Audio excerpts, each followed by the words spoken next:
နေကုန်မလားနိုင်ဘူးဆိုတာ2025ခုနှစ်ကတည်းကကြိုတင်သိထားပေမဲ့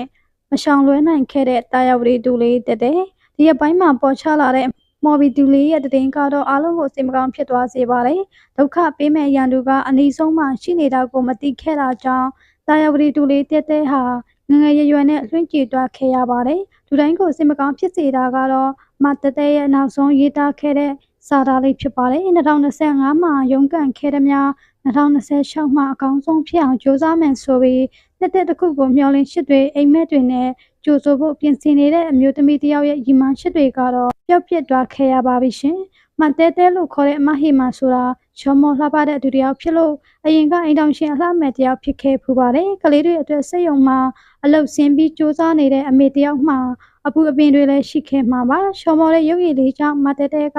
တစ်တော့မှလည်းလူတီများသူဖြစ်ပြီးတော့အကလေးတွေနဲ့အတူတစ်တော့ဆော့လေးရှိပါတယ်တစ်တော့မှပြုံးနေပြီမဲ့သူရဲ့အိမ်တောင်ရေးမှမပြောရှင်စရာတွေရှိနေခဲ့တာကိုဖုံးကွယ်ထားခဲ့ပါတယ်အသက်33နှစ်အရွယ်မှာจิตရရှိတဲ့အလှကိုပိုင်ဆိုင်ထားတဲ့မတဲတဲက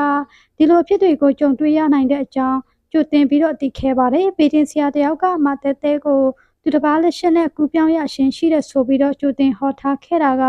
2025ခုနှစ်ကလေးကဖြစ်ပါတယ်အနာဂတ်ကိုကြိုတင်ပြီးဟောပြောနိုင်တဲ့ပေတင်ကတကယ်ပဲမှန်သွားတာလားဒါမှမဟုတ်မတဲတဲကပဲကံမကောင်းတာလားဆိုတာမတိချပေမဲ့သူရဲ့အဆုံးသတ်ကတော့မလာပါခဲ့ပါဘူးကြိုတင်တတိထားနိုင်ပေမဲ့လည်းမတဲတဲအတွက်တော့ဒီလိုအဖြစ်ကိုကြုံရတာဟာနောက်ဆုံးမှကံကိုပဲအပြစ်ပုံရှာရတော့မှာပါ2025ခုနှစ်ကိုကျော်လွန်လာလို့ဘေးရင်ဆရာဟောထားတဲ့ဟောကိန်းကလွတ်မြောက်ပြီလို့ထင်နေပေမဲ့2026ခုနှစ်ကိုကူးပြောင်းတဲ့ချိန်မှာပဲကြုံတွေ့လာရပါတယ်သူရဲ့အဖြစ်ကသနာစရာကောင်းလို့အားလုံးကစိတ်မကောင်းဖြစ်ကြပြီးကံတရားကိုရှောင်လွှဲလို့မရခဲ့ပါဘူးသူကိုဒုက္ခပေးမဲ့သူခင်ပွန်းကလည်းတစ်ချိန်ကမတဲတဲကိုရှိခဲ့တာကြောင့်ဒီလောက်ထိဖြစ်သွားမယ်လို့မတွေးခဲ့မိပါဘူးအမျိုးသားဟာမတဲတဲကိုဘယ်လောက်ထိဆွဲလန်းတယ်လဲဆိုရင်သူ့ရဲ့လက်မောင်းမှာမတဲတဲရဲ့မျက်နှာပုံကိုတတူးထိုးထားတဲ့အထိရှိခဲ့ပါတယ်ဒီလိုလူမျိုးကပဲရှစ်လို့လက်ထပ်ထားတဲ့အမျိုးသမီးကိုရှင်းလင်းလိုက်တာကတော့ယုံနိုင်စရာတောင်မရှိပါဘူးနော်ဒါပေမဲ့လည်းနောက်ွယ်မှာတော့အကြောင်းရင်းတွေကရှိနေတယ်လို့ဆိုပါတယ်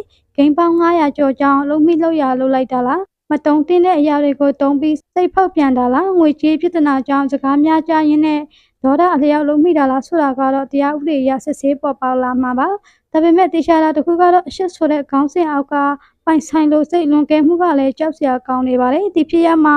ရင်နာရဆုံးကတော့ကြံရစ်ခက်တဲ့ကလေးတွေပါနော်လူမမယ်ကလေးတွေကြံရစ်ခဲ့ရပြီးတော့သူတို့အတွက်လည်းအားလုံးကစိတ်မကောင်းဖြစ်ကြရပါတယ်သူတို့ရဲ့မိခင်ကလည်းမရှိတော့တလို့ပထွေးကလည်းမကြခင်မှာထောင်နှန်းဆန်ရတော့မှာပါမတဲတဲရဲ့နောက်ဆုံးခီးကိုတော့သူ့ရဲ့ဇာတိဖြစ်တဲ့တာယာဝတီမြို့မှာပဲပြုလုပ်ခဲ့ပါတယ်မတဲတဲရဲ့အဖြစ်ကိုသနာသူတွေက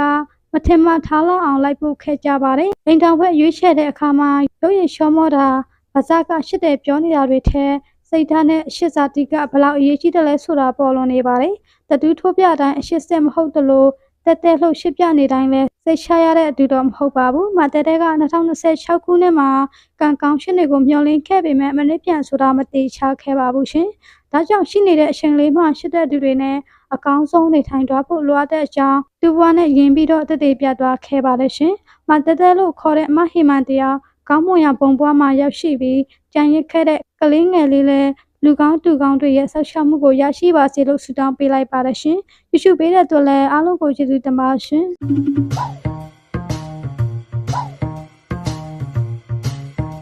။